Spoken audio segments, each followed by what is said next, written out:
Hello and welcome to my informative speech on building a safe fire outdoors. Now, I've always been someone who's enjoyed the outdoors throughout my life, and some of my best memories just come from sitting around the campfire, talking to friends, or just enjoying the light from the fire. Now, it's important to remember that we need to keep it safe when dealing with fire. And my first point is going to be fire safety. So, fire safety is important, and there are three factors that constitute a safe fire. That is controlled, contained, and supervised. These are important because an unsupervised fire can easily spread to the surrounding area and cause a wildfire, which endangers wildlife and human lives, along with destroying the land. So, now that we know we need to supervise, contain, and control our fire, first we need to figure out where to build our fire. When you're looking for a spot to build a fire, it's important to always look for a pre-made fire pit or fire ring in the area. Most campsites will already have a fire pit ready for you, and you need to build your fire within that fire pit. Now, sometimes when we're out in the backcountry, we don't have a fire pit made for us, and we need to find a spot. And when you're doing that, it's important that you keep everything 25 feet away from anything flammable. Your fire needs to be in a secluded area on a non-flammable surface, about 20 to 25 feet away from anything flammable. This is directly from the United States Forest Fire Administration and their section on fire safety. So you can see here I found this divot that was already in the ground, and you can see it's all just soil and sand, so very non-flammable. And to contain our fire, I have these rocks to build our fire ring, and this is where I'm gonna build this fire pit. You can see it's surrounded by dirt and rocks to keep all the embers in, and the surrounding area is, for the most part, non-flammable within 20 feet, and there's no brush directly above us. So, now that we know where to build our fire, let's go over how to get the materials to build our fire. You're gonna need 3 stages of fuel to build your fire, and this is directly from SmokeyTheBear.com in their section on how to build a campfire.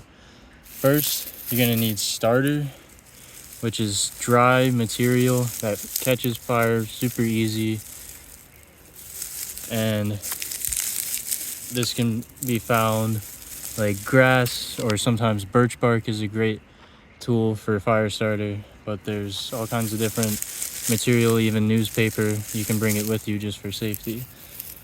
The second stage of firewood is our kindling, and this is any sticks that are about less than an inch in diameter. So little twigs. I like to use my thumb for guidance, and this is going to be the sticks that we put on top of our fire starter. And then the third stage of firewood is our fuel. These are anything bigger than an inch. You're going to want to work it up slowly, like inch by inch, but I'm not going to build a big fire today, so I got these about inch in diameter sticks for our fuel. Okay, now when you're collecting firewood, it's important to be sustainably minded. Whenever we look around, we can see all these living, standing trees that looks like great firewood to use, but really, you never want to use standing trees for firewood. Even if they're dead, it can be home to wildlife, and we just want to leave it alone for the most part. Now, what we do want to look for is these hanging dead branches that snap super easy and are dry, and you can find them just suspended in different tree branches and sometimes on the ground if they're dry enough. But make sure you're getting dry, dead material that's not from a standing tree. And how you can tell if your fuel is really dry is just the snap test. So if you can snap it and you hear a good pop like that, nice crack, that means it's pretty dry. Okay, now that we've gone over the material, let's go over how to actually build our fire. And before I go into that, first I want to mention the importance of having safety tools nearby. This includes a shovel to toss dirt on top of your fire in case it gets out of control, and plenty of water on hand to put the fire out. Now, let's get this fire started. First, we're going to start with our kindling and our fuel, our starter.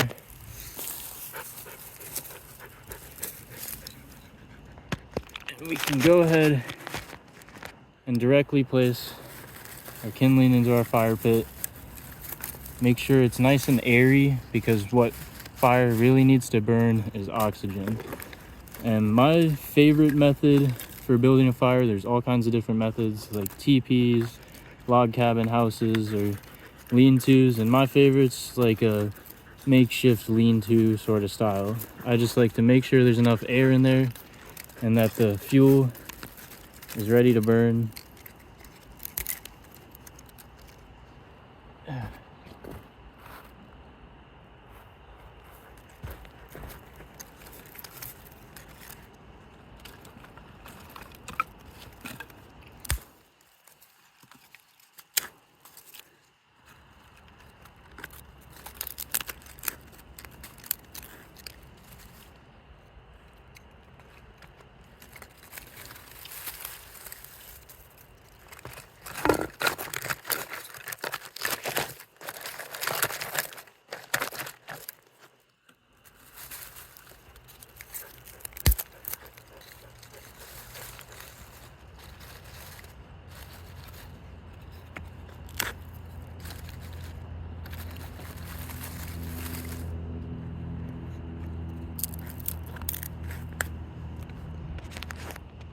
Okay, so you can see I got a general lean-to situation going on here with the fuel on the inside and plenty of space for air to get through.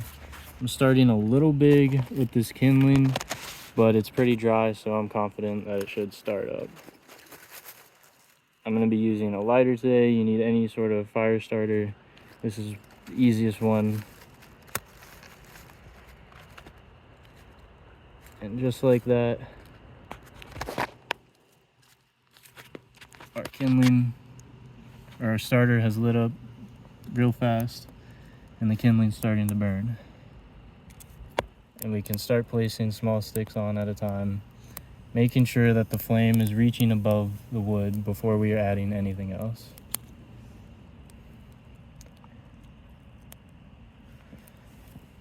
You also want to make sure your fire stays inside the pit. Fire never leaves the fire pit.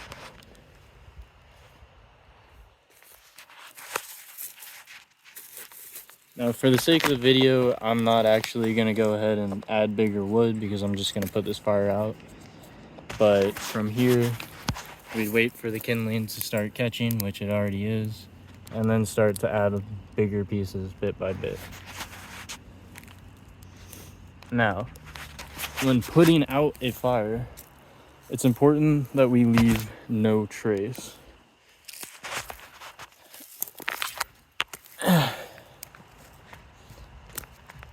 And I'm going to be using some water to extinguish this beautiful flame. And just go ahead and put it out of its misery, because I'm not going to be using it for anything else.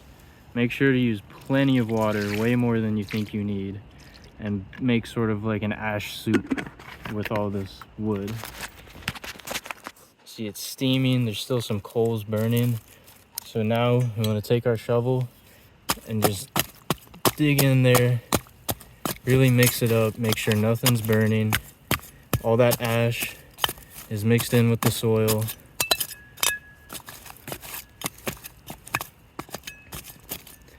And now we can go ahead and remove our rocks, put them back where we found them.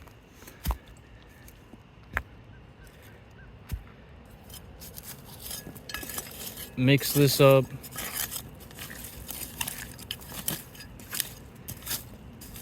And then with any remaining material, you're gonna wanna spread it lightly and broadly around the area just to cause as little impact as possible.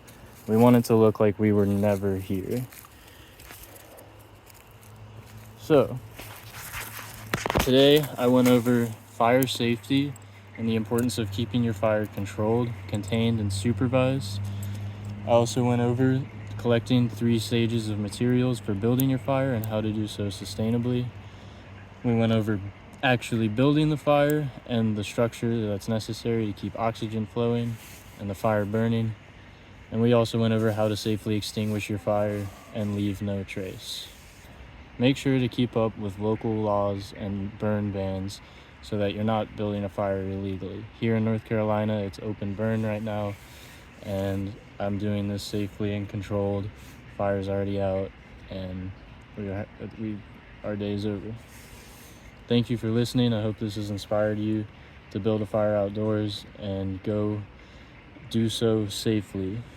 I just wanted to show you what the fire pit looks like after we're done with it. You can see, barely tell anyone had a fire here, and left about no trace, no smoke, no embers. Good to go ahead and forget about. There's my dog.